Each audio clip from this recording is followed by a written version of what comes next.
Today we are looking at businesses and wealth creation. Last week I gave you the statistics. 45% of rich people made their monies through businesses. 45%. 30% from what that study says got their money through investment. 30%. Only 15% got it through inheritance. 5% through high-paying jobs, and 5% through entertainment. So you see that the principal way most people still made a lot of their money is through what? I didn't hear you. Through businesses. However, business is not some quick, rich scheme, get it fast scheme. Starting a business is not for the faint-hearted.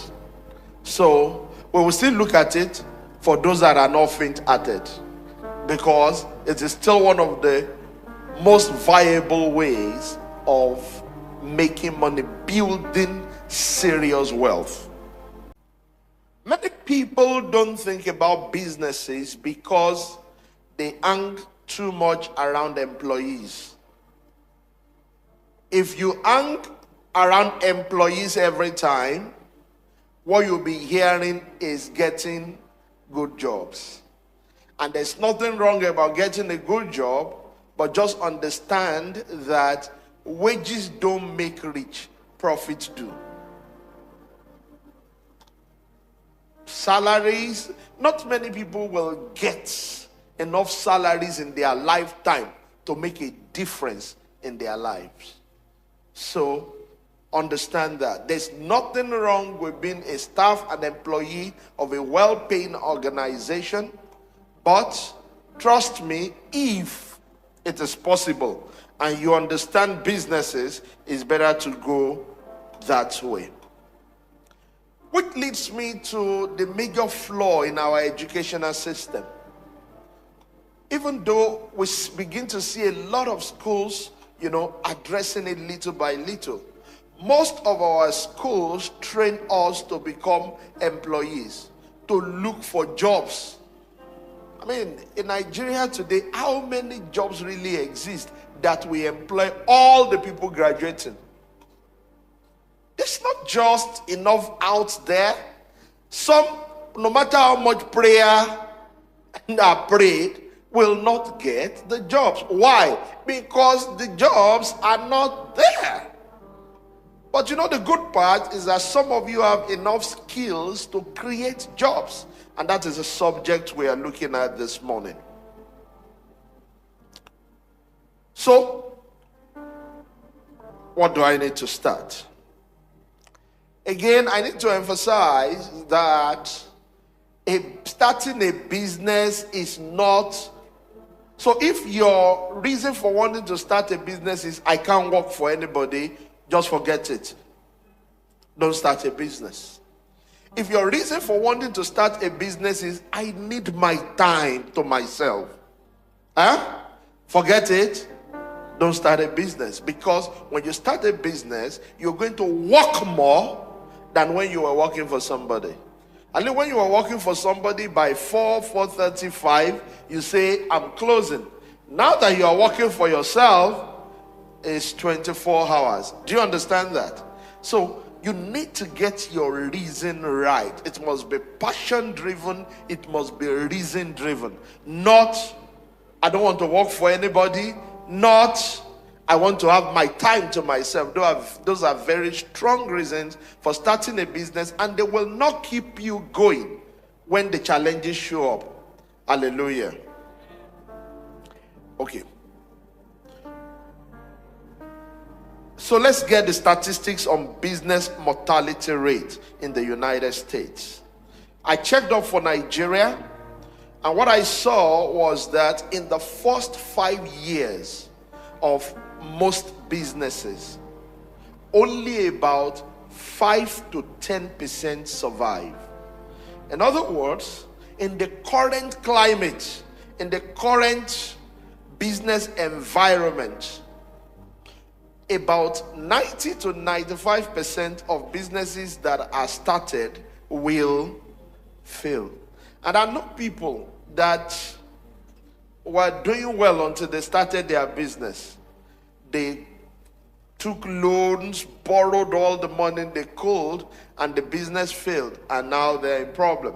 So this is not to scare you, it's to put a balance. Don't go and resign your job immediately, but the best way, if you have a job on hand, is to start with a side hustle.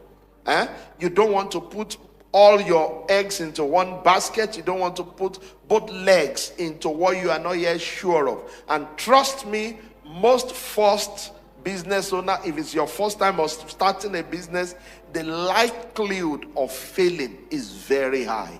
Why? There are so many skills you have to acquire, experience you have to gather, you have to navigate a lot of water. So please put all we're going to learn today into the proper context. In the United States, in the first 2 years, 20% of businesses fail. In the first 5 years, 45% of businesses will fail. And in the first 10 years, 65% of businesses will fail. That is in the United States. So you need to be aware of the mortality rate. This is not something to be hidden away from you so that you get there and find out. I've seen people come to me who are not aware of the challenges of businesses, and they talk about it as if they have just discovered gold, as if and it's good to have that level of excitement, because it's what's going to generate the inner passion you need to run. But you need to be aware of the risks by the side. Don't go and sell your father's house to start a business and say, once I do well in the business, I'll bring the money back. I'm not saying you shouldn't take risks, but there are quite a lot of things to know about the risk you are taking. In fact, I've listened to a couple of billionaires, and I remember one I was listening to said, if you go and take a heavy loan to start a business, the guy said, you are a moron. He said, because the likelihood of failing is there. Don't put all your money into it. So I want to tell you about some business, some industries that fail the most. And this it's been tested, they've checked statistics, and some of them will shock you. Number one on the list is restaurants. Restaurants. How many of you have visited a beautiful restaurant, well furnished, nice chefs, the ambience looking great, and there were only about 2 of you eating there? Anybody? I mean, the other day I was in one nice big restaurant on the island there, and the gen has to be up. I can't eat in darkness. Very big place. We were not up to 5 that were there, but very big place. And they had to put on their generator. The ACs had to be on, and everything had to be on. The chefs had to all be ready in case any order comes. They had to do some cooking. Not everything was a la carte, so they had to have some basic things on ground. Their drinks have to be chilled, so the freezer had to be running, and all of that for 5 of us. Many people are not aware of the cost of running a restaurant. Just say, let me just run a restaurant. Sometimes it's a problem, and this statistics is global. It's global. It's not just Nigeria, that a lot of restaurants do fail. And that's not to say that restaurants don't succeed. It's just that a lot of them fail. Particularly if all you do is eat in. You don't have outdoor catering services, and you don't have complementary services added that are bringing in the money. Number 2, hotels. Okay? This another industry. And why I'm mentioning this is because if you are a first-time business owner, if you can avoid these ones till much later, even if you want to go into them, it's better. Hotels. Hotels, one of the reasons they fail is if they have not garnered enough client base, enough customers, okay? So you could have 100 rooms and the level of occupancy is just 2%. And yet, guess what?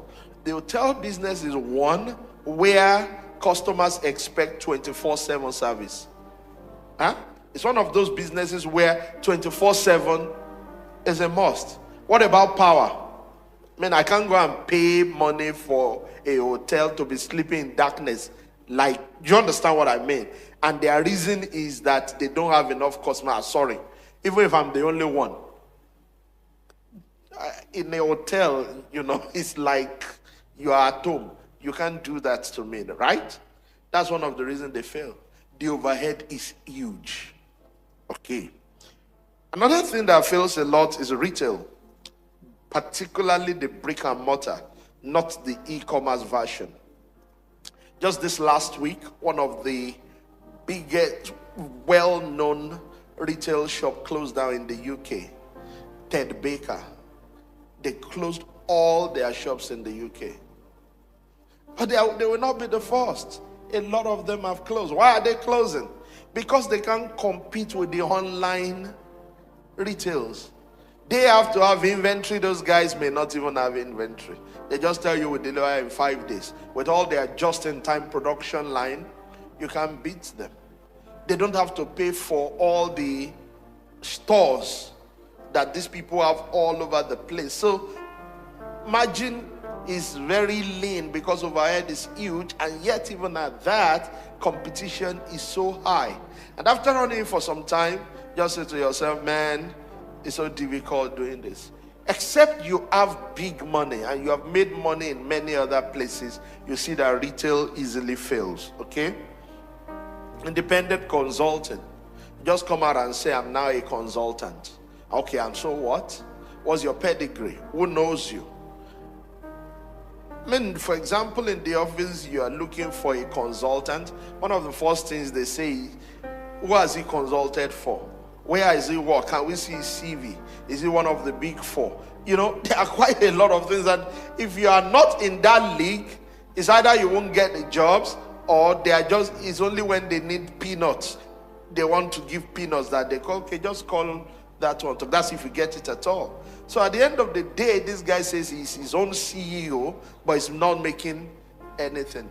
And there are many CEOs that it's just glorified title. I'm the CEO. Don't let all the Instagram introduction fool you. I'm the CEO of Rivetti, a corporation, institution, Kineka. All those Kineka, calm down.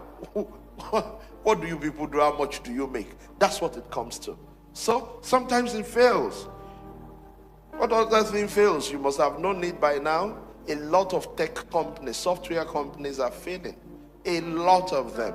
Why? Because many of them don't understand business. They understand engineering, but they don't understand business.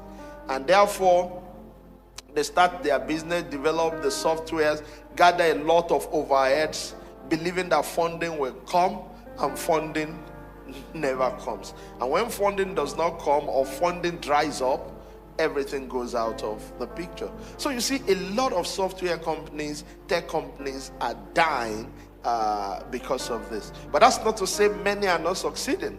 For example, in Nigeria, we know that we had Flutterwave, we've had Paystack, doing very well in the fintech space, and there are so many others. But you need to study those models very well to know how they were able to succeed where others are not succeeding. And you need to really have a great idea, a brilliant idea, not to be eaten up by the sharks in that space, because they are sharks. All they are just looking for are ideas. And if you have done the idea, all they need to do is they just build their own. Or if God helps you, they call you, say, okay, let's buy you over. We think we like what you are doing. And if you say, no, I'm not selling, Why not? You could be like some of the ones that have made it. But I've also seen people like the other one, a bigger company offered to buy them for, I think, about 200, and I can't quite remember now. Let me not quote a figure. So they offered to buy them, and this guy said, no, we're not selling. And guess what? A few months later, they went bankrupt. They had to shut down. And the article I read said they refused this offer, and now they are shutting down. Why? The bigger boys, they are there, they will pump in money until you begin to beg to be bought over. So there are quite a lot of things, a lot of dynamics, politics to this thing. Okay, having said that, what are the skills I think that a business owner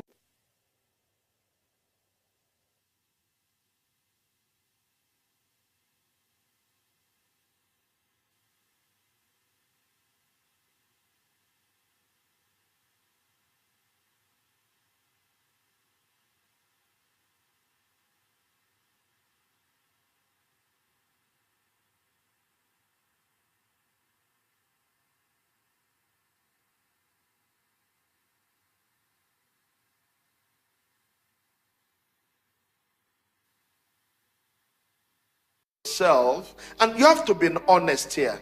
See, I don't know how to identify opportunities. Please just go and look for a job. I believe very strongly in my heart that not everybody is going to be an entrepreneur.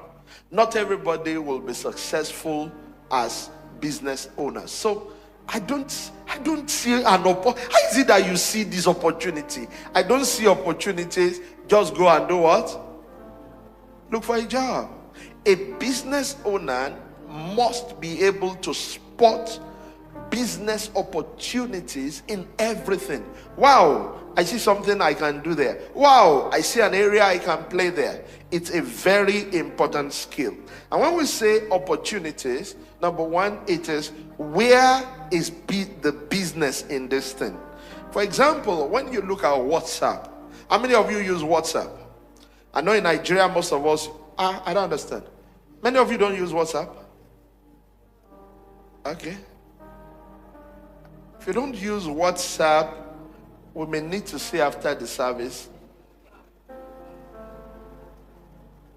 Now, I do know there are alternatives to WhatsApp, but you must be using one of these. You can't be running your phone bill like you used to run it. You know, my phone bill went down significantly when I switched to WhatsApp.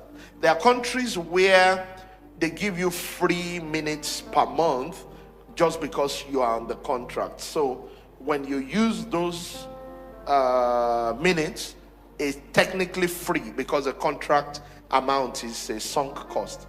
In Nigeria, I know that if you buy certain amounts of credit, they can give you some free minutes on top. So except you have free minutes, you should really be using many of these things. Okay, but that's a digression. The real question is this, because we're talking about identifying opportunities. What is the business in WhatsApp? And why did Meta buy it over? What business is there in WhatsApp? How do they make money from WhatsApp? Have you thought about all that? Anytime you say this thing is free, know that it's costing somebody something. WhatsApp may be free to you, but it costs the owner a lot. Why did the parent company of Facebook buy Meta over, since it's free? I want you to think about that. But think about this, that business is about identifying opportunities. What opportunities exist in this? For example, normal people will say, wow, I think I'm at a disadvantage living in Nigeria. But have you asked yourself, why is it that some white people are coming here and living here? Now, I know that in the current climate, a lot of businesses are now leaving, but some of them are not leaving permanently. Some of them are just watching from outside that if something improves, we are coming back. Why do you think it's like that? Why do you think that some of the biggest companies in Nigeria today at least lately, many of them are owned by people who had traveled out and who came back into Nigeria. They are identified opportunity. One opportunity is the population. If you can do something for over 200 million people, it's very difficult to go bankrupt that way because there is the sheer population. Do you understand that? Hello? So, business opportunity. So, for example, you are in this church. And one thing you could ask yourself, one thing a business owner, the real business owner will be asking himself is, what can I do that a lot of people in the church here need? Such that almost all of the people in the church will be patronizing me. That's really what business is about. You look for something that a lot of people are into, or you look for a high margin good or product or service, and that's it, you're rich. So a business owner needs to be able to identify opportunity. If you are the type that say, I don't know what to do, I can't see anything, please just look for a job and be doing fine at your job. Because it's not just the first identification of the opportunity a business owner needs. It needs to constantly identify opportunities. He also needs to be able to identify value. Now, for so many years, and I think probably even now, I didn't check, but probably even now, Amazon is not making money. Is somebody hearing me? There's revenue, but no profit. Okay? I didn't check what their current financials say, but for a very long time, we call such businesses loss leaders. The owner knows that he's not making money and is deliberately selling below his cost price. So he's making a loss on that business. But there's a reason he's doing that. Number one could be to kill the competition. He has money. So say, you are coming against me. It brings the value down such that the competition, they are holding business meetings every day. Say, how is he doing it? How is he able to fix that price? And the numbers are not agreeing. And the reason they are not agreeing is because the number cannot agree. You are dealing with somebody who has the capital. Okay, so he's making losses deliberately. And when every one of you has now left the business, it will now come up again. That could be a reason. Another reason is because he's using that product to sell another product. So even though he's making a loss in A, he's using A to sell B.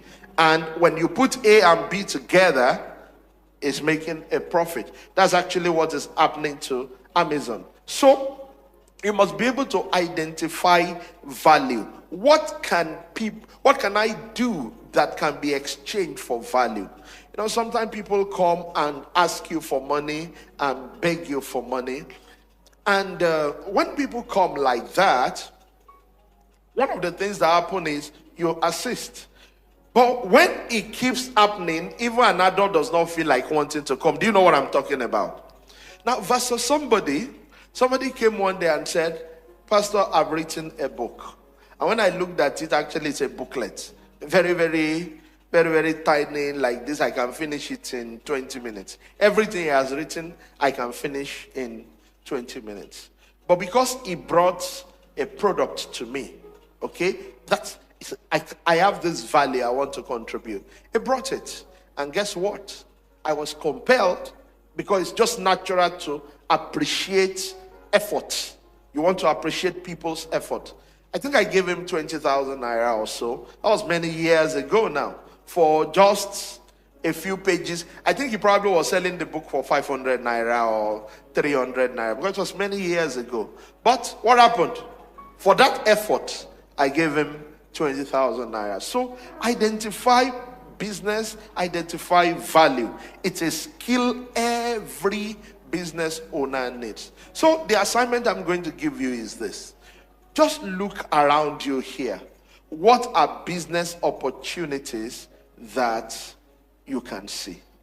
What are business opportunities that you can see. I was in a meeting with some of our leaders last week, and I shared with them that for me, there are so many business opportunities I see here. I don't know why a lot of people are not tapping into it.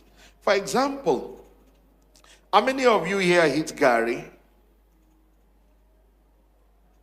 Okay, almost everybody. Right? Maybe a few people don't hit Gary, that's fine.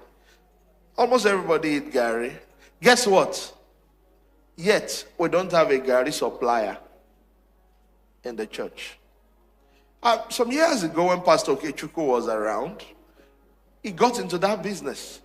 He will ship in Gary, they will fry it very well picked and neat. How many of you remember he was doing that business? And he wasn't just doing it in the church, he was doing it in the office. You know, when Jesus wanted to pick his disciples, he went to people that were already working, tax collectors and things like that, because sometimes they are the best at doing more work. So he had a job, yet he added that at the side also. They will fry it for him, they will ship it to Lagos, and they will sell everywhere. And when he was leaving, guess what happened? His brother took over that. Mr. Emeka took over that, and he continued with the customer base of his brother, and he continued selling the business. Now, he left, and nobody sells again. And I said to my wife the other day that if anybody here is doing that business, let's patronize them every month. Almost an automated business, because you are not the one frying. You are not the one doing the cassava. All you are doing is talk to the suppliers. They bring it down. You put your margin on top. You bring it to church on Sunday. You reach out and say, Mommy, as your Gary not finished, it should have finished by now. Are you the one monitoring our Gary? Yes, I'm the one, ma. You bought the last Gary on July 24th. I supplied it by 1:20 p.m. By now, the Gary should have finished. I'm bringing Gary for you on Monday. See, it's real. Do you understand what I'm saying? One of my friends the other time in the office, she began to bring to the office soup, prepared soup. You know, she hired people that were doing the soup for her. You pre-order and they do the soup for you.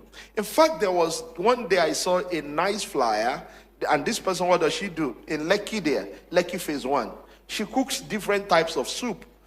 You place an order, one bowl of, I think, a dick icon. And this was probably like, how many years ago? Maybe like 6 years ago. 6 years ago. One bowl of a dick icon that's probably a small family of 3 can take was about 8,000 then. So I was like, oh, really? Let's just have something different from what they cook at home. At least they too will rest, then we too will have variety. So I placed an order, and then when I closed from work, it was ready. I drove down there. My goodness. When I got there, you know who the person that delivered? The person that delivered dressed like a nurse. A chef, but dressed like a nurse, came out in immaculate white. I said, Auntie Bimura. But guess what? It was so beautiful. It was so nice. That's why, and it's a non-philosophy, that the rich keep getting richer while the poor keep getting poorer. It's a non-philosophy, because once you get the principle, it keeps working for you all over and over. So I can't emphasize too much on your ability to identify opportunities. It's so important, and it reflects in the way you do your things every time. Identifying opportunities. What can I do? Why is it like this? Why is that not like that? There was a time a brother here decided to go into laundry business, and guess what? He told each of us that, sir, I'm into laundry business. It's not enough to just pray that God will bless me. I'm now doing business. I said, well, if you can iron my clothes very well and bring it out very beautifully, you have my business going forward. And guess what? When he did the first one, he did it so well, so nice, that I said, That is it. And I think about a few of us. I remember I was giving him work. Pastor Wale was giving him his business. Pastor Kechuku was giving him his business. A lot of us were giving him our business. Why? Because he was paying attention to the fabrics, and he was paying attention to the finesse. The finishing was good. It was as if we gave it to a big business. Without all the overhead, he was doing it so well. I even offered to do home service. So he comes to your house with his iron. We had one like that also. He'll come to your house with your iron, or with his iron, you give him a table. He uses your electricity, and he does everything that he needs to do. And by evening, he is gone. A small business. And he can graduate from that to an agency. As he has more clients, he employs more people who can support him in that venture. Why? Because he has identified an opportunity. Somebody says, why don't I wash myself? Sorry, I'm not going to wash myself because my per hour bill is a lot more than doing the washing myself. So we are at different scales in this thing. But it's an agency somebody can start. Hallelujah. Is somebody still with me? What else have I seen? And I mean, I've seen quite a lot of. What about a cleaning agency? It's one of the businesses that is doing. You hire cleaners. They are not going to be permanent staff. They are going to be ad hoc staff. Most of them will be working in corporate organizations as cleaners, but whenever you need them, if you tell them ahead, they can take time off work, or you put your cleaning on weekends. What do you need to start? A business card. Then you say to everybody in the house, we do deep cleaning. We do this type of cleaning. You study a lot about it. Okay, we can sweep our houses every day, but there are some types of cleaning that you need a professional to come and do. That is it. We can give you business. At least you can come once in a while to the house and clean the house, and just do it in a way we will not be able to do it ourselves. And 2-3 people give you their business here. You are in business, a side also, without all the overhead. And you are a business owner. Don't always think I have to manufacture something from China, or I have to do something big. Many big businesses started small because their owners were able to identify opportunities. How do I identify opportunities? Well, or how do I learn? Because it's a skill. It's something you can learn. Many of us, we are not trained to be able to learn some of these things. In the course of the week, I was chatting with somebody, and he said to me that a few people are complaining who had traveled that their children were better off academically when they were in Nigeria than when they moved over. And I said to him that, yeah, I understand their perspective, but I think it's a matter of perspective. Why? Because when my children went to the UK, when they were there at the time, it appeared that they were better in Nigeria too, because their classes were, they were lowered, okay? They came to lower classes, and it seemed as if for their age, they had learned a lot more in Nigeria than out there. But guess what? Many of them, their education are more rounded. They are more for the total man. We do a lot of things very, very fast. By 6, you're already speaking very, very big English. By primary what? You have crammed the times table 1 to... Do you understand? So this guy, this small boy, knows the timetable 1 to 12, can recite everything, but he doesn't know that if I put 2 apples in 2 hands, how many apples do I have in all? Do you understand? He understands arithmetic, but he doesn't understand quantitative reasoning. So, I hope you are getting what I'm saying. Many times we cram, but we can't apply. If our education was really, really, really that fantastic as we claim it is, why is it that our mechanical engineers are not building automobiles? Do you get what I mean? So that's not to say that our education is not good. I'm just saying that sometimes it's a matter of perspective. You need to understand that perspective. But what brought me to these was a lot of our study don't help us with identification of opportunities. We just fix it and it begins to work, but we don't get deep into research. Now, if you're going to do business and you're going to succeed at it, you have to be able to look and see what others cannot see. You have to be able to look and say, I see opportunities here. For example, one of our brothers who is now doing his PhD in the USA, how did I know him? I was looking for a teacher, a chess teacher for my children. Now, growing up, there were a few things I did, and I said to myself, my children are going to do all of these things, because some of these things open up other parts of your brain for use. So I started playing chess very early, in my life when I was in secondary school. And I said my children will start learning when they're in primary school. So I was looking for a teacher. And then I got somebody online who said, oh yeah, I'm coming on this day, blah, blah, blah.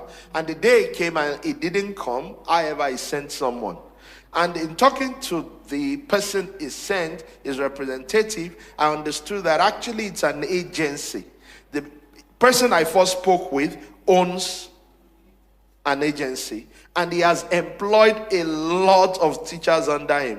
The person that came first class, I think he studied petroleum engineering or something from one of our universities here, but at this time he hadn't gotten a job, and he plays chess. So he signed up with the agency as a facilitator, and this agency provides home service, chess, and then they go to schools and run their chess curriculum. So if you have chess clubs, this agency can provide the teachers. You don't have to have full-time teachers on your beat. They just come once in a while, depending on your schedule and your pay. And this was what he was doing. Now today, this brother is done so well for himself, is traveled abroad, but the agency continues. They just provide one person. And I've seen chess agency, I've seen music agency.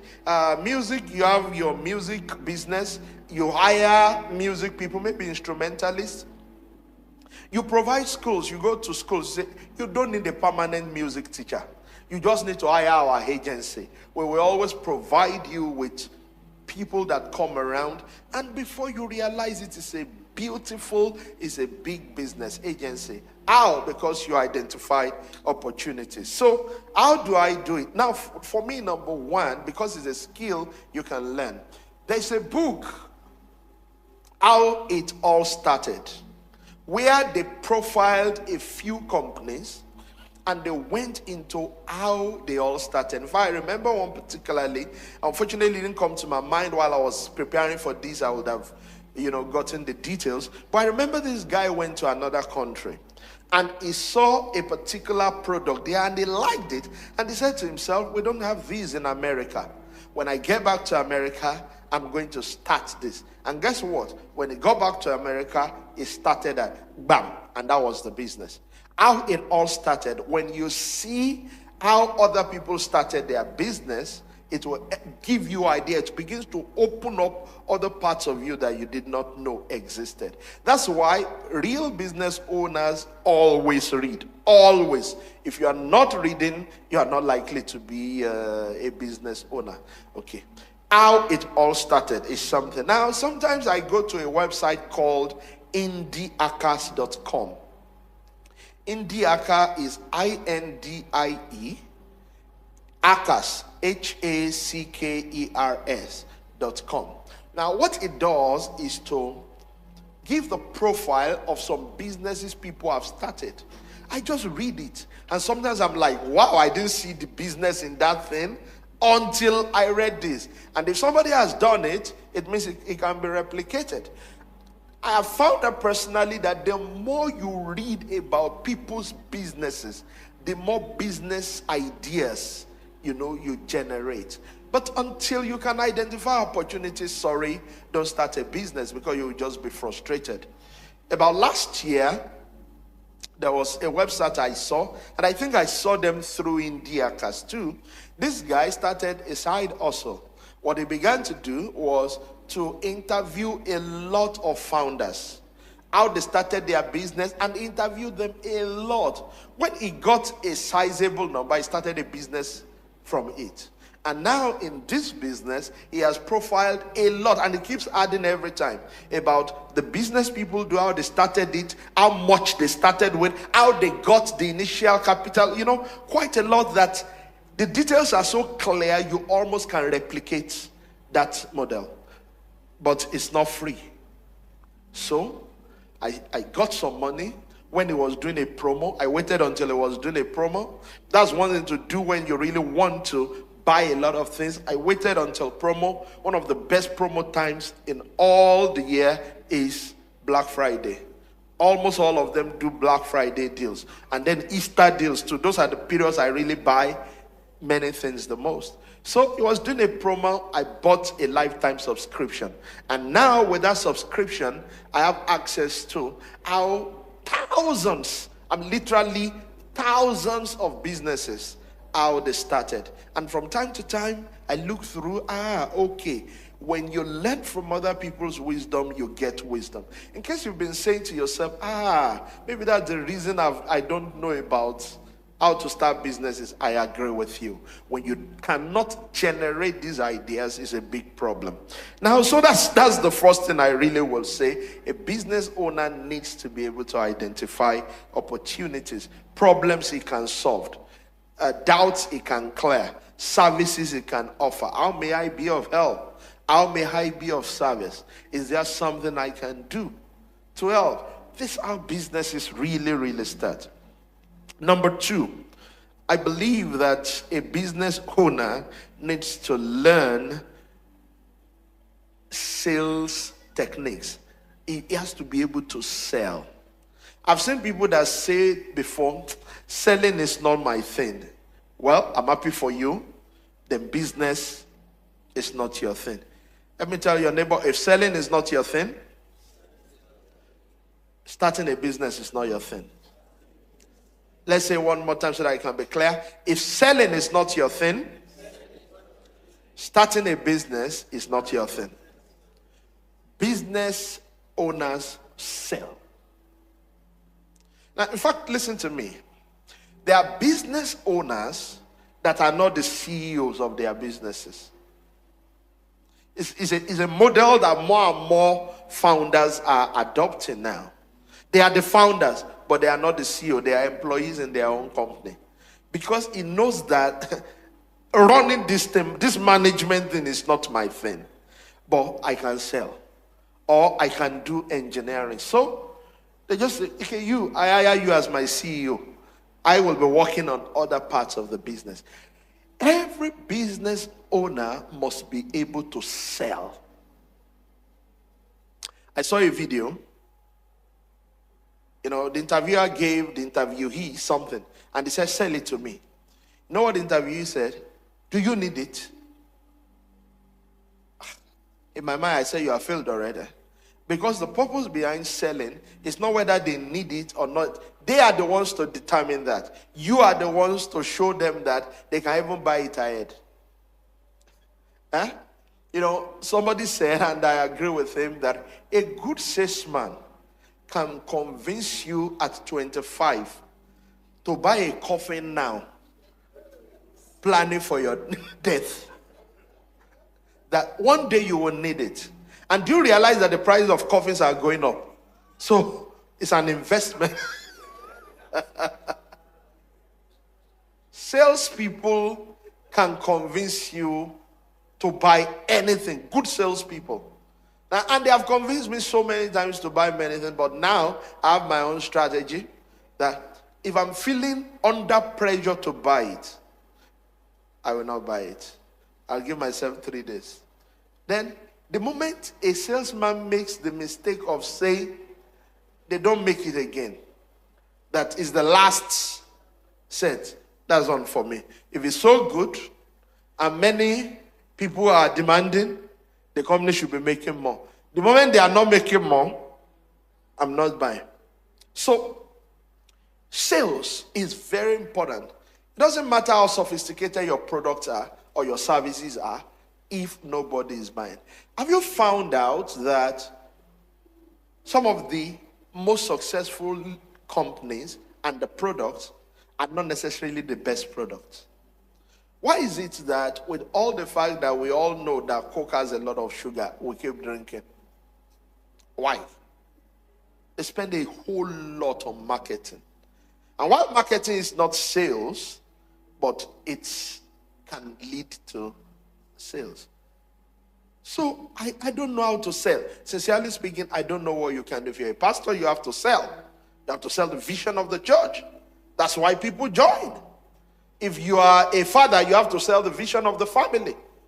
That's why even when your children live they are no longer under your roof, they keep on saying, Daddy said.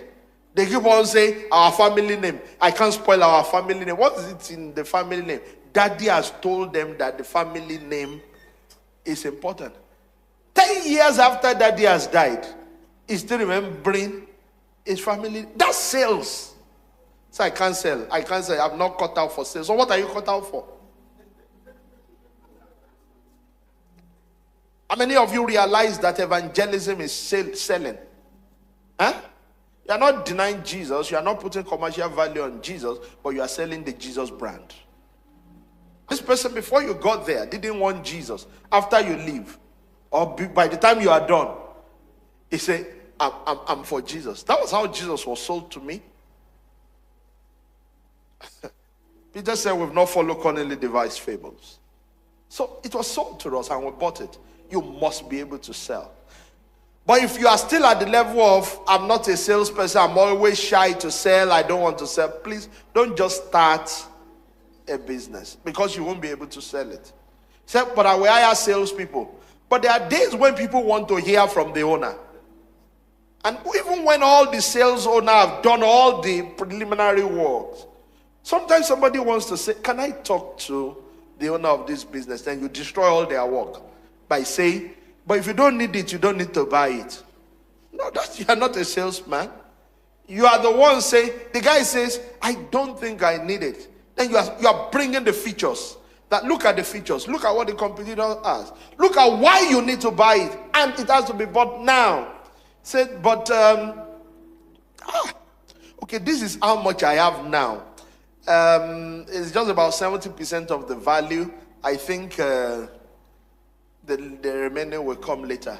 You know what a salesman is saying? A salesman is saying, if you make it 80%, I'd like you to take it now, and next month you give me the remaining 20%. However, if you give me this 70% you have now, okay, the price will just increase by about 10%. It's arranging and negotiating such that by the time the guy is done, he must just buy something. That's selling. And a business owner needs that skill. Hallelujah. Number 3, a business owner needs communication skills. So selling could be part of it, but it's not the only thing. You have to be able to communicate the brand. You have to be able to tell people why your brand is better. I don't want to go too much. You have to be able to sell the vision to your employees, to other stakeholders. You have to be able to sell the vision to those who want to put their money into it. It's so important, communication. Then you have to be able to identify talent. Now, I said identify opportunities, but also identify talent. Some of the biggest businesses became big because of the people they hired. Are you with me? See, it's not necessarily always because the owner is smart. Sometimes it's because he hired smart people. Surround yourself with smart people. It will help your work. In anything you do, just look for smart people and bring them around you. Okay? Identify talent. I'm moving fast because I know that time is not a friend now. The big elephant in the room. A business owner must learn or have the skills of raising capital. It must be able to raise capital. If you don't know how to raise capital, you can't do business. Business requires money. Is that okay? And it's a skill. Do you understand? That's why many of you will never be able to do business, because you have never been around the skill. I was watching a video of Robert Kiyosaki the other day, and I was talking to somebody how he bought a gold mine. And the person said, that's a lot of money. How did you raise that money? Then he said to the guy that he was in Vancouver, and they saw a group of billionaires that were into gold mines having, a business meeting. So he joined. And from there, they taught him how to raise the money. So this guy was like, but I will never have that kind of money. And he said to this guy, because you don't have the knowledge about how to raise that kind of money. Do you understand? Businesses, if you're going to be a business owner, you need to learn how to raise capital. So one of the assignments you could take home today is this. What is the maximum amount I think I can raise today?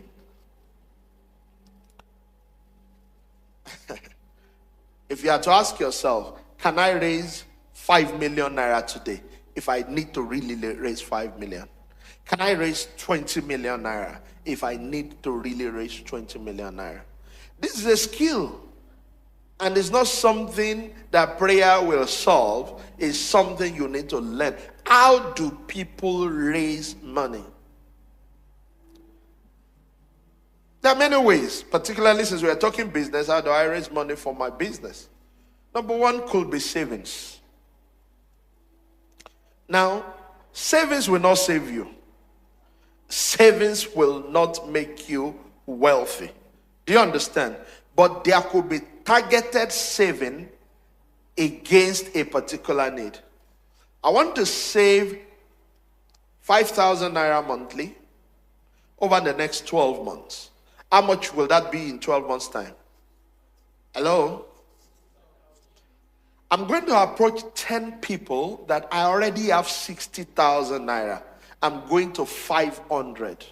Now, if somebody meets you, say he wants 500,000 but he doesn't have anything, and the second person meets me saying he wants to raise 500 but he has 60, I'm going to attend more to the person that has 60. Why? It's the way life is. He has demonstrated enough commitment to put his skin in the game. This one, no skin in the game. Are you with me? So you want to meet people, but you're at zero. Instead of meeting them at zero, say to them, I have my seed capital. This is my own part. I got 60,000 naira. So you can save towards it. So how do I have that savings? Wow. I don't want to start all of that today. We've talked about it a lot. By not buying clothes. By not buying shoes. I looked at a photo recently and I saw that one of the clothes I still wear today has been there since, I've been wearing it for 7 years now. Somebody say, 7 years? It's not worn out. It's not faded. We keep wearing it until I'm tired of it. Say, well, I'm not a TV personality. I'm not to impress anybody. I'm just here to do my thing. So that's how you save money, by reducing your trip to... I wanted to mention a brand, but I'm beginning to think that this brand will think that I have something personal against them. And interestingly, I go to the brand, I patronize them myself. So I'm not going to mention a particular brand, by reducing your frequency to those brands. Sometimes what you eat is the reason you are not able to eat your target. So please, put money aside. Save money, at least for that small. There are some of you that are serving. Target the end of your service here. By the end of my service here, I want to have this much in my account. It's the beginning of everything, literally. My son met me yesterday and said to me, Daddy, I have some amount in my savings. But he wanted to do something with it, which I think he shouldn't be doing with his money at this phase of his life. But what impressed me was that he said he has some money in his savings. And I asked him how he got them. Then he said There were some games he played commercially online and he won and he got some money and he put some. I was impressed because that is an entrepreneurial spirit at work. You say this thing is a spirit. But when you say, I don't make money, how is it that an adult is not making any more money? It should worry you, shouldn't it? Hello? Shouldn't it worry you? It should. It should. There's joy in making something no matter how small it is. There's great joy in that. So, raising capital starting with your savings. Another thing that is possible is partnership. Partnership. I've identified this big idea. It looks so nice. But I don't know I'm going to raise the money. Get into partnership. Meet people that you think have it. And say to them, can we partner in this project? I have this idea. I'm going to run it. But I want you on board. So you are going to be a financing partner. I'm going to be an active partner. I'll be the one running the business. But we are in this together. And we share the profit. That's what partnership is about. It may not necessarily be a registered business and all of that, but we are doing business. And you know that there are a lot of businesses like that today. You know why many people are not getting into business? They are saving money to register the business. That's not the business. The business is really in what is bringing in the money. You can register later depending on the country you are. Hallelujah. Is somebody still with me? That's something you can do. And you can even go into another one called equity financing. Equity means stake. So you're saying to this person, you know, this business, I don't have the money for you, but I'm so sure it's going to make money. Okay? Or I've started this business, it's already making this, but we want it to grow. We need this money. Okay? And your own reward is that you're going to have 40% of the company. You're going to have 30% of the company. You're going to have 50% of the company. We call it equity financing. They bring in money, you give them a part of the business. So, everybody is happy. You know what is killing small mind? No, it's my business. I must have everything. My friend said it this way, that it's better to own 10% of an elephant than to own 100% of a rat. It's my business, I'm the CEO. Nobody is fighting with you on your title. Have you observed that every big business is owned by many? It's rare when businesses get to a level, they go public. When we say something has gone public, what does it mean? It means that they have sold a part of the business to other investors. So, people of God, one of the great things you can do is to do equity financing. Maybe it can help you to move forward. Where do you start from? Very simple. Draw up a proposal. Learn how to draw up a proposal. You can start with ChatGPT today. Draw up a proposal for a hypothetical business named Kinika. The business is into this. You describe it very well. Let the proposal include you, and then bam, it gives you a draft. Don't use it like that. Just use it as a base, a starting point. It gives you an idea about what to write. Then you can meet people. Who can I meet? Well, you can start with me. Come talk to me. Let's talk about it. I'm meeting somebody later today who is bringing up a business idea. He has sent the idea to me and is looking for equity financing. So if you give me this, over the next 10 years, you're going to have this kind of inflow. It's drawn up the cash flow. I've looked at the cash flow. Say, okay, maybe something we can be interested in. Equity financing can get you off the ground rather than looking for when you will not be able to save enough. Are you with me? Even if you save, you say, what I would need is 20 million naira. But what you can save, let's say your salary today is 200,000. I know that most companies don't pay 200,000 for starters. Most companies, and I've seen a lot of remuneration package lately from even big company that I expected were doing a lot, but a lot of them are around the 100, 120 region. You want to save, you get your salary is 100K. Let's even say, when I say you cut down everything, you are not eating, you are not doing anything, you are not drinking water, you're able to save the 100.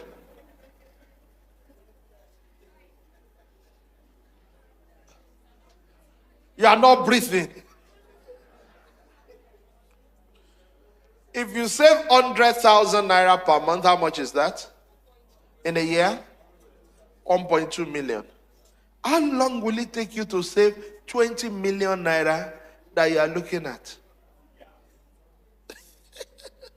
Is somebody with me? So savings alone cannot get you there. You need to look for other financing model. A business owner must be able to raise capital. And the other thing is debt financing. So raising capital through your savings starts, partnership, equity financing, debt financing. Debt financing means you take a loan. Debt, D-E-B-T. You take a loan. If I get this amount, the reward for equity will be dividend. The reward for debt will be interest. So if I take this loan, I'll pay back this in this number of years. That's how you can also do it. Somebody who trusts you, who believes in your integrity, gives you a loan. But be careful. Don't go and take a loan and put all your legs into this business will not fail. There was one I got to know recently, and the business owner, the visionary, runs another business, but he wanted to get into a new line of business, and thank God he shared it with me. I ran the model. I'm an accountant. I ran the model for him, and I said to him, there are too many risks in your assumptions. And I stress test a few of the variables. I said, if this part fails, you are in deep problem. And he was going to do debt financing where he will commit to paying a monthly interest. So I said, don't do that. I gave him another idea instead. Why don't you try this? It's a business you're just testing out. So thank God he took to my advice. He didn't go for the debt financing. We were able to get the financing through other vehicles. There are so many vehicles. Brick financing through debt. There are many other vehicles. So we were able to get some of the amount. I told him to phase the implementation. Don't go straight. Phase the implementation. Let's just run this for what we call proof of concept. So we ran that part, and guess what? His assumptions were not working. My assumptions that this part can fail. And if this part fails, everything is failed. That was what happened. All the money are not coming in because a portion failed. And one day he said, thank you, sir, because you saved me. By now, I would have gotten the money. I would have been paying interest on a business that is not working. So please be careful about using debt financing to run your business because it could kill your business. So raising capital is a very, very important point. I'm rounding off now because of time. Businesses can build wealth. Why? Because, number one, profits are huge. Profits could be huge if you are into a high margin industry. Number two, because you could build the business up to a point where it becomes a passive income. An active income is the one where you're working yourself. And employment is an active income. If you're providing the service yourself, is an active income. Like a doctor who owns a hospital now, that is active if he is the only doctor there. It only becomes passive when he employs other doctors and he doesn't have to be there. Do you understand that? So a business can become a passive income model, and then you can start other businesses. I watched the video of a young lady who said she owns 26 companies. How many? Say it again. 26 companies. And she said the secret is outsourcing. Outsourcing. She outsources a lot of them. She started this So that, and then she got into this, and then she got into this, so it's not giving her a headache. With multiple vehicles like this, you will be able to fulfill the principle. There's one key principle to wealth creation, which is multiple sources of income. You are not likely to be able to build wealth with just a single source of income. You're likely to build wealth with multiple sources of income. Are you with me? Hello? Is somebody getting it now? So it's not going to take a job that will take all your life away. It won't get you anywhere really. You need to quickly save some money, get out of there so that you can have multiple, sources of income. I watched another man who explained how he became wealthy. He said he became a millionaire in dollars at the age of 24. He said the first one, he began to save and save and save, denied himself of a lot of things because of a targeted saving. He said, and when he had gotten some money, and I think he got other money with it, it's in the US, not here. We don't have that environment. So some of the things some of them are able to do, we may find it a bit difficult in Nigeria. So he got some money, enough for what is called a down payment. When you want to buy a house, let's say in the US, and you have a good credit score, if you have an amount, they call it down payment. In some places, it could be 20% of the property you want to buy. That is all you need actually with a good credit score. So you put it down, then they give you a mortgage over 30 years, depending on your age. So with the down payment and the mortgage over 30 years, so let's say, for example, you want to buy a house that is worth $100,000. Okay? With 20% down payment, all you need to have in cash is $20,000. And the house becomes yours. You start living in it because there's a mortgage. Now, listen to it. The mortgage is paid every month. You pay to the owner every month until it, to the financing company every month. Because the owner would have gotten his money, you pay the financial institution. Now, listen. So for him, he got a house with a basement. And he rented out the basement. Now listen, what the rent on the basement was enough to pay his mortgage. So he was living upstairs, rented out the basement for an amount big enough to pay his mortgage. So he was living free. Meanwhile, he had title to the house. So with that title to the house, he got a second house. He said by the time he was 24, he already had, I think, 15 homes or so. 15. All rented out, bringing in money. And he said he was making $12,000 monthly at 24. Is somebody with me? While we may not be able to implement every part of it if you are here in Nigeria because of the environment here, but we can learn a lot from those things. Hallelujah. Digital marketing agencies are making it a lot these days.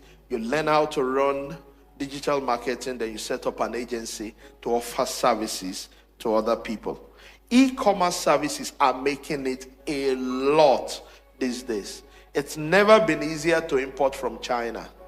You can bring in things and you just need you don't even need so much inventory.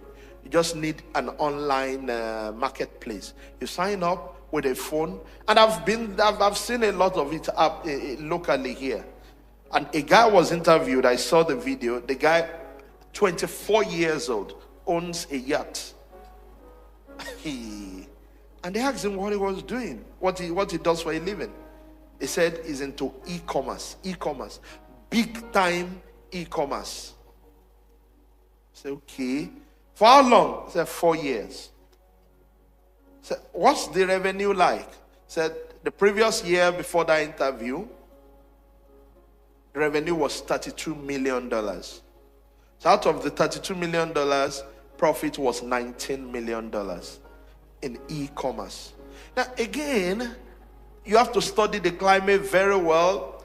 Jumia didn't make profit for a very long time, even though they're into e-commerce in Nigeria. So you have to study. I'm just giving you a lot of ideas, which is why you're going to be a business owner. Reading a lot has to be your thing. Hallelujah. We can do businesses because it fulfills, number one, passive income. Number two, multiple streams of income. And little by little, if you gradually begin to build this, it can work for you. One of the key model is side hustle. You may not be able to start, for most people, with just off like that. You may need a 9 to 5 to get you started. You may need other ways of raising capital to get you started, but by and large, it's something that every one of us needs to consider. Glory be to God. Put your hands together for Jesus Christ.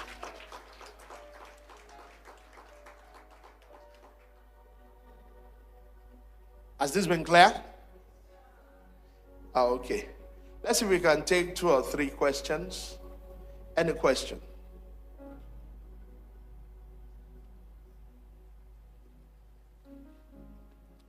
Let me check whether there's any question. I cannot see any hand, so I take it that we're all fine.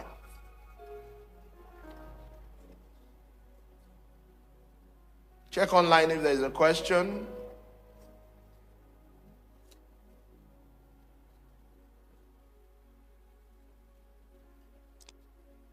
Is there any question there?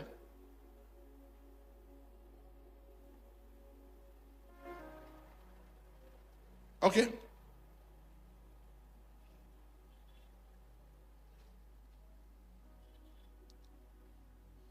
Who wants to tell us 2 things that you learned this morning? 2 things that you learned this morning. I just pick randomly. Huh? 2 key things. Godfrey, yeah, come and tell us 2 key things that you learned this morning.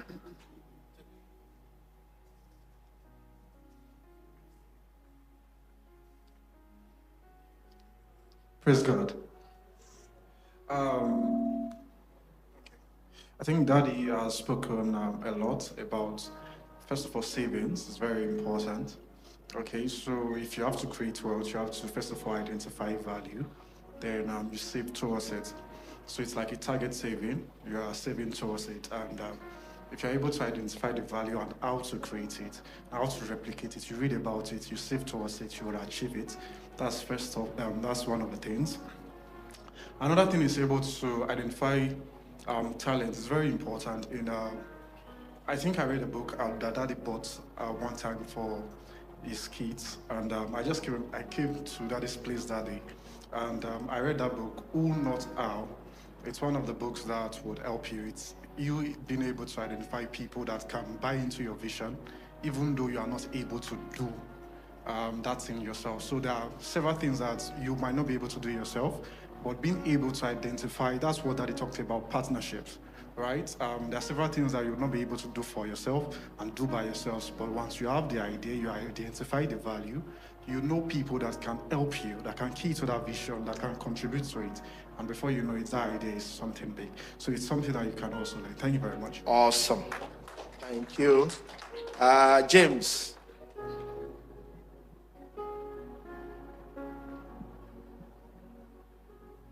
Praise God.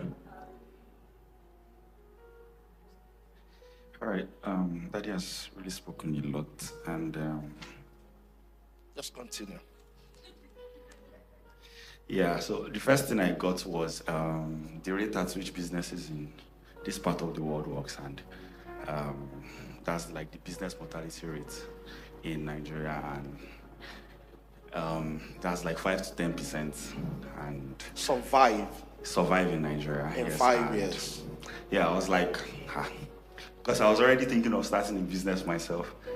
And I'm like, but yes, I was already. And you should still start.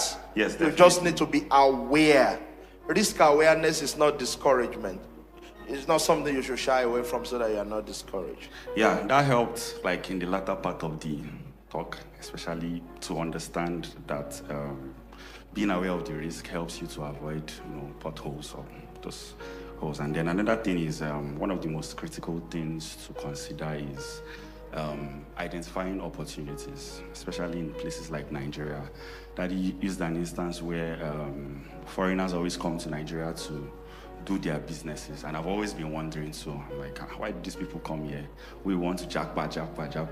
We only jackpot to go and look for jobs over there, but most of them come here. That means there are lots of opportunities, through our population, and we seem to have a lot of problems, so yeah. And you can imagine, where else do they invest, including Americans? China. Huh? A lot of them have businesses in China. You know that Trump has businesses in China. Why? Over 1 billion people. Very important. Where else am I calling? The question is now coming. Maisha, I want to take a question now. Okay, let's listen to it. Praise God. So here's my question. You talked about the guy that at 24, he already had like multiple houses because of mortgage. For us here in Nigeria, it's like the environment is not that enabling. Even with the fact that, okay, let's say you're able to see opportunities, recognize opportunities, you still need capital. How do you raise that money as an entrepreneur in an environment that is not necessarily enabling per se? So for example, I'll use myself as a case study. I have a business that I do. I have a product that I sell. So I wanted to get a physical store, like a space to start selling, not just going out for events. And then when I go there, the amount I hear to get the place is so large, it's a lot of money.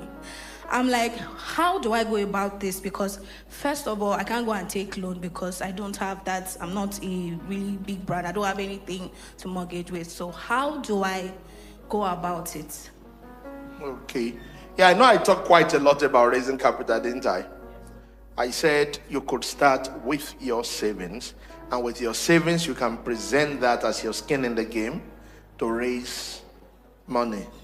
I said you could have debt financing where you take a loan, even though maybe except you are really sure of what you are doing and you are not putting all your legs, because I know loans kill people if you don't manage it well. But if you know how to manage it well, it could give you room for more.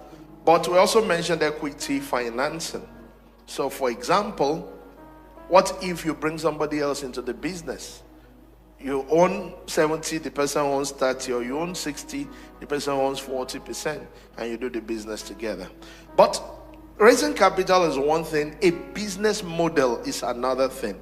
From what you're saying, you want to start doing things that look like brick and mortar. And I mentioned to you earlier on how that is one of the reasons a lot of businesses are failing, because the overhead. For example, you're selling belts, shoes, then you get a store in VI.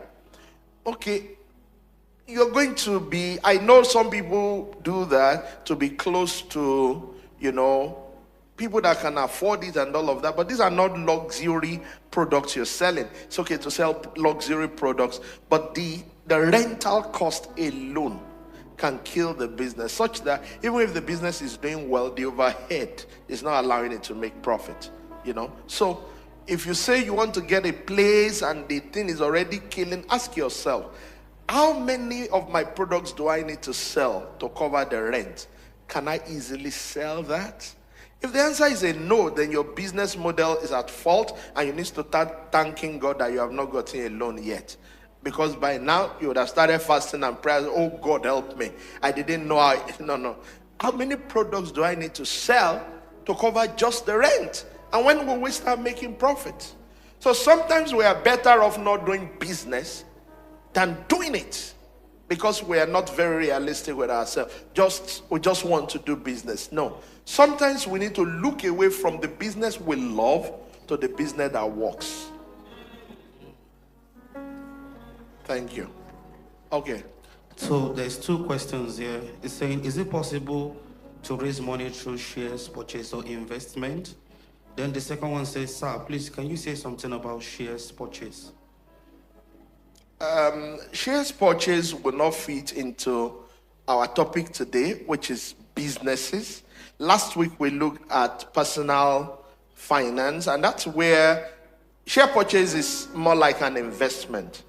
You buy stock from other company, which means you need money to be able to do that. Okay? And so today we're talking about how you can get some of those money. I don't want to delve too much into shares and shares purchase, but basically when you buy shares, you are buying a little part, a fractional part of another company that is doing well. And the reward for that is shares appreciation or capital appreciation and dividend. There could be many more that you could benefit from, but you get that now. So that's the way that works. But when you say, can I raise capital through shares? Yes, that's equity financing, which means, if I understand very well, a part of my business goes away. Now, when you call it shares, it depends on how you look at it. So every owner is a shareholder, okay? So when you dilute that base, which means that I used to own it 100%, I bring somebody else to own a part of it, and they now own a part, and in turn, they bring money into the company. Then yes, you can raise capital. That is the equity financing.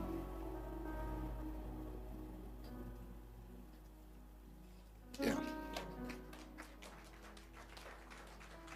Sir, thank you, sir, for the time taken, sir. So I just want to quickly touch on, and this has been bothering me, so I don't know how to put it.